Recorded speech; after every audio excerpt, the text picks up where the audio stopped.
Let's take a look at today's electric moment brought to you by Hyundai. James Harden, 15 points in this, all coming in the first quarter. This is a different James Harden than we've seen historically here at UD. Completely different James Harden. We know the Beard has had his struggles in the past, but he is engaged in the huddles. He's very vocal. He's taking advantage of Jokic on the pick and rolls. He's getting to the step back. This is vintage James Harden right now. This is what they need. This is what I love to see. We've certainly highlighted James Harden, Kawhi Leonard, and Ivica Zubac's importance in this series, in this game. But it's the Denver Nuggets that ended that half, Stephen A., on a 13-2 run to get back in this. Clippers have a problem. You got 3 starters in double digits. You're the Denver Nuggets. You got just one. You're shooting 42% from the field. You're shooting 30% from three-point range, and you're still only down 4. That is not a good position for the Los Angeles Clippers to be in. Of course, they can still recover from it. They got the lead and all of that stuff. But Denver struggling the way that they've been struggling offensively and still being in the mix with this late run to end the half, I think they got the momentum going into the second half. Well, I mean, if you're the Clippers, though, you can't have those careless turnovers. That's what helped spark. Yeah, but it was unforced turnovers that helped them spark the run for Denver. But let me say this. At some point, we got to hold Nikola Jokic accountable defensively. That what I saw in the first quarter, those feet slower than rush hour traffic. Don't make no damn sense. You have to put forth the effort. Yes, he's phenomenal offensively, all-time great, but he got to defend at some point. You got to get tired of getting picked on in the pick and roll. You got to show some type of effort at the basket, verticality, trying to at least block a shot to help your team out. To your point here, Perk, the Nuggets forced 8 turnovers in the second quarter, scored 11 points off of those turnovers. But I will say that 13-2 run, James Harden was on the bench with 3 fouls. Foul trouble. He is the premier ball handler. That was a little bit more of him being on the bench, not being in the game, as opposed to what Denver is doing. He stays out of foul trouble. He handles the ball. That's not an issue. That's a good point because that means you shouldn't have those issues in the second half. And James Harden is balling, as y'all articulate. Yes. He does not look like the James Harden that we've seen in recent playoff appearances. That brother's doing his thing out there today. You know who else balling? Who I voted for most approved? Big Zubac. Big Zoo down there putting in work. Ivica Zubac's making sure we all know how to pronounce his name here as the playoffs get underway. Okay. The motorcade has arrived in New York City. With the flamingo. That's think he ain't ready. Sometimes I think Knicks use that as a tactic. Maybe you get you tired out and you got to walk up that damn ramp. That's history. Gotta get the only one getting the camera on to walk in the guard is Stephen A. I'm waiting. They went 2-2 against the Denver Nuggets this season, so this will be their first time seeing the new and improved Kawhi Leonard. He is feeling good and he is peaking at the right time. So let's hear how Kawhi is feeling headed into the postseason. I'm just happy that I was able to get here, and our teammates did a great job down that last stretch. And just like I said, just don't take the opportunity for granted and try to play my best. And that's it. Just having fun. He's always had that joy. I think anytime he's had an interview or talked about it, he's always talking about having fun with the game, having fun with basketball. It's a fun game for him.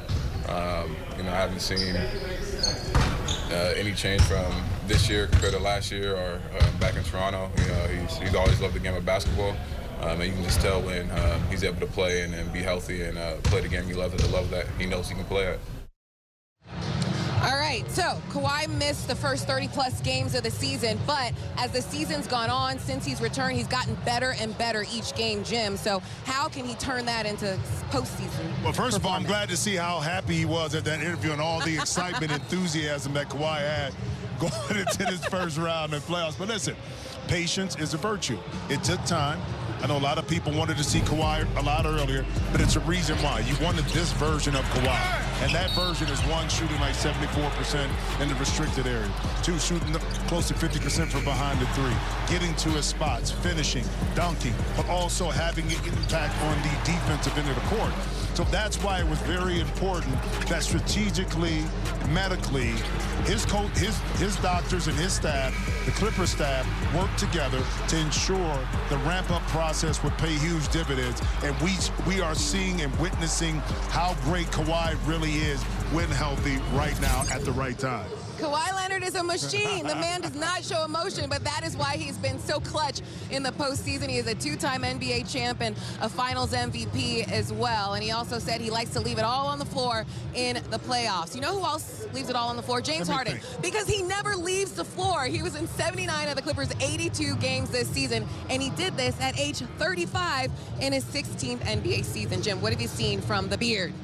Just picking and choosing the spots. I think with the emergence of Zoo from an offensive perspective, and also Norman Powell, and now Kawhi back, James doesn't have to work as hard, which means that he's going to be fresh coming down the stretch of the game. And we saw what that can amount to, especially in that game against Golden State down the stretch, when he was able to make plays offensively and defensively. But James is going to feel the moment. I think what's important is this, the facilitating process. Finding guys when they're open, making shots, but not turning the ball over. Sometimes the ball can be a little loose, and against this team, especially live ball turnovers, this team, Denver Nuggets, are going to get out in fast break and make you pay. So you want to limit that exposure by turning the ball over from James Harden's perspective. Yeah, and James has been better even with Kawhi in the lineup. He shot the ball better as well. And I'm glad you brought up the fast break points. It's like you know what's coming up next in the show. Listen, James has been better defensively because he says he's got guys having his back on defense, and they're going to need that tonight because the track shoes better be ready. The Nuggets like to run. They lead the NBA in fast break points. So how does the Clippers transition defense lock them down tonight? Well, it's real simple. Look, it's this. Your shot selection and not turning the ball over is going to really help and dictate whether or not Denver is able to get out and run. Because if you take long shots from the corner, quick shots, that first rebound is almost like an outlet pass. If you turn it over with live ball turnovers, now Denver is getting out and running. So your shot selection and not turning it over, and then getting back in defense. Because think about if you're the Denver Nuggets that struggle sometime in their half-court offense, what's the best way to get some points? Well, create turnovers and get out and run. And that's something that you don't want to happen, especially at home for Denver with their crowd kind of being right behind that. Each possession is valued by the Clippers, and you don't give this team this opportunity here, whether it's Russ or whether it's Jamal or Jokic, that's getting the ball out and attacking. Yeah, Christian Brown actually leads the NBA in fast break points, 15 points per game as well. So the Clippers have been talking about it all week. Jeff Van Gundy has been talking about it in the film study as well. Get back. Get back. They got to make sure they stay locked in defensively. Now, we got an interesting situation on the benches tonight because Ty Lue, 91 playoff games under his belt. He has been to 3 NBA Finals. He has won an NBA championship, and yet he is facing a coach in David Adelman who will be coaching his very first playoffs and just 3 regular season games under his belt. So he doesn't have the experience, but surprisingly, he was pretty relaxed when he was in his press conference. But how does that impact a game when you got a coach who doesn't have a ton of experience coming into a game of this magnitude? Well, I mean, when you have the best player in the world, it definitely helps. That helps. Game planning wise, but here it is critical because it's not just the game plan you put together, it's the in-game adjustments that I think are very important. To be able to have a sense and feel of the game on when to call a timeout, what play to call, what substitutions need to